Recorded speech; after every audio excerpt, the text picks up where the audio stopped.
Compass ধারাবাহিকে আজকের পর্বে দেখা যায় কম্পাস ঋতুজাকে ফোন করে শপিং মলের পেছনে পার্কিংয়ে অপেক্ষা করতে বলে। ঋতুজাও তার কথা মতো সেখানে এসে গাড়ি নিয়ে বসে থাকে। তারপর কম্পাস সেখানে এসে গাড়ির মধ্যে ঢুকে ঋতুজার সঙ্গে কথা বলে। তখন ঋতুজা কম্পাসকে বলে, ডিকে কি সত্যিই তোর বাবা? তখন কম্পাস বলে, হ্যাঁ এটাই সত্যি, ডিকেই আমার আসল বাবা। ঋতুজা তখন বলে, বিহান খুবই ডিস্টার্ব হয়ে আছে, তোর চলে যাওয়াতে বিহান খুবই কষ্ট পেয়েছে, আর মুক্তি তো এই সুযোগে সকলের কানে তোর নামে বিষ পড়া দিচ্ছে। তখন কম্পাস বলে, মাত্র কয়েকটা দিনের ব্যাপার, তুই আমাকে ডিকের সকল প্রকার খবরাখবর সকল প্রকার জানতে হবে। ডিকে কত কম টাকায় ওষুধ সেল করে, তাহলে ওর আর কি ইনকাম সোর্স আছে সেটা সম্পর্কে আমাকে জানতে হবে। আমি অলরেডি ওর ভিতরের বই পড়ে ফেলেছি, এখন বাকি আছে বাইরের বই পড়া। আমাকে ডিকের পুরো ব্রেনটা পড়ে ফেলতে হবে, ও এক্স্যাক্টলি কি করতে চাইছে আমার আর বাবার ফর্মুলা দিয়ে। তুমি দেখে নিও, আমি আর ওকে ভারত থেকে বের হতে দেব না, আমি ওর সমস্ত জাল কারবারি বের করব। আর তারপর দেখা যায় ঋতুজার সঙ্গে কথা বলা শেষ করে বিহান সেই ক্লাবে যায়। আর ক্লাবে গিয়ে যখনই গেটের সামনে দাঁড়ায়, ঠিক সেই মুহূর্তে দেখতে পাই বিহান আর মোনালিসা দুজনে বসে আছে। বিহান খুব ড্রিঙ্ক করছে। বিহান মোনালিসাকে বলে, আমি কতই না বোকা ছিলাম, যে আমাকে ভালোবাসে তাকে ছেড়ে দিয়ে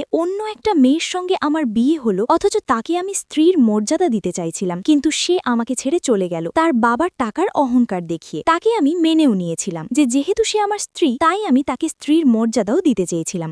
মোনালিসা তুমি বলো, তাহলে ওর কি উচিত ছিল না যে ওর স্বামীর কর্তব্য পালন করা? অন্যদিকে কম্পাস দাঁড়িয়ে দাঁড়িয়ে সকল কথাই শুনতে থাকে এবং কাঁদতে থাকে। বিহান আরও বলে, ও একটা সেলফিশ, ও স্বার্থপর। তখন মোনালিসা বলে, এতদিনে নিশ্চয়ই তুমি বুঝে গেছো যে ও কোন ধরনের মেয়ে। ও একটা সেলফিশ, ও কখনো কারো ভালোবাসার যোগ্যই হতে পারে না, ও শুধু নিজের কেরিয়ার ছাড়া আর কিচ্ছু বোঝে না। না হলে দেখো, ওর যখনই জানলো যে ওর বাবা কোটিপতি, ঠিক সেই মুহূর্তেই তোমাদের সকলকে ছেড়ে দিয়ে ও ঠিক ওর বাবার কাছে চলে গেল। ও কোনোদিন স্ত্রী হওয়ার যোগ্যতা রাখে না। এটা শুনে বিহান বলে, তুমি একদম ঠিক বলেছ। আর তারপরে সে একটা গিটার দেখতে পায়, আর সেখানে গিয়ে গিটার নিয়ে গান করে, এবং মোনালিসা পিছনে এসে বিহানকে জড়িয়ে ধরে রাখে। এটা দেখে কম্পাস আরও অনেক কষ্ট পায়। গান শেষ হয়ে গেলে বিহান বলে, তোমাকে আমি যদি বিয়ে করি, তুমি কি তাহলে আমার সাথে কম্পাসের মতো ব্যবহার করবে? তখন মোনালিসি বলে, প্রশ্নই আসে না, আমি তোমাকে অনেক ভালোবাসি, আর আমি তো সারা জীবন এটাই চেয়েছিলাম যে তুমি আমাকে বিয়ে করবে, আর আমাদের সুখের একটা সংসার হবে। আমি তোমার জীবনটাকে সুন্দর করে গুছিয়ে দেব। আর অন্যদিকে কম্পাস তো দূরে দাঁড়িয়ে সবটাই শুনতে থাকে এবং সবকিছু